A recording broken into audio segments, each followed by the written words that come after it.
Hello everyone, welcome to my channel Register as Nurse, your go-to destination for all things related to nursing in Canada. My name is Jasmine and I'm a registered nurse in Canada, and I'm too excited to kick off our very first video on one of the most crucial milestone in every aspiring nurse journey, that's the NCLEX exam. So in this video, we're gonna discuss about NCLEX exam, its structure, administration, and what it takes to meet the passing standard of NCLEX exam. So without further ado, let's start our video. So guys, as I told you, we're gonna discuss everything about NCLEX exam in this video. So first, let's start about the structure of NCLEX exam. So whenever you are going to prepare for an NCLEX exam, you should know that NCLEX exam is based on client needs. And these client needs are divided into 4 major categories. Out of those 4 major categories, 2 categories are divided into subcategories. So let's first discuss what are those 4 major categories. So number first is the safe and effective care environment, which is subdivided into 2 subcategories, that's the management of care and safety and infection control.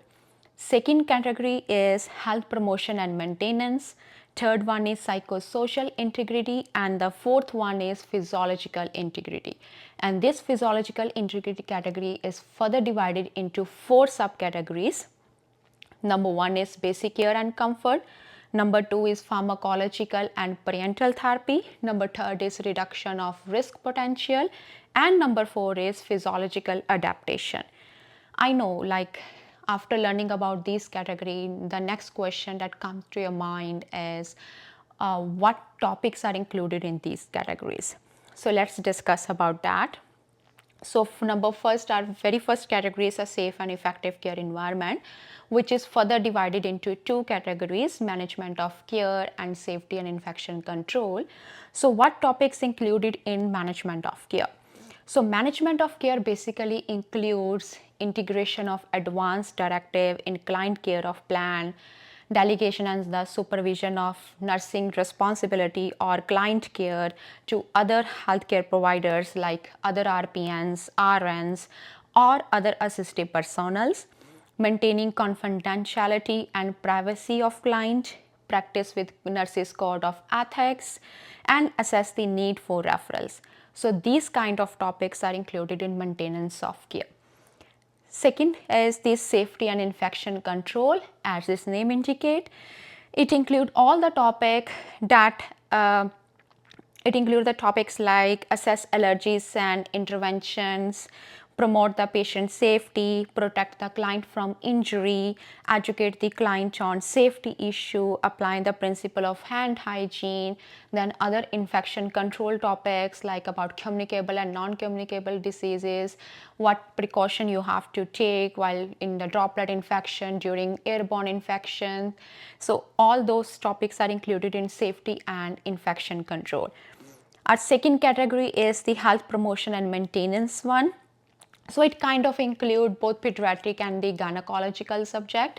So like providing care and education for newborn client, for infant, for toddler, for preschool, school age, adults and adult client, and older population. It also include providing care to prenatal client during labor, postpartum client. So it kind of include both pediatric and gynecological portion of nursing.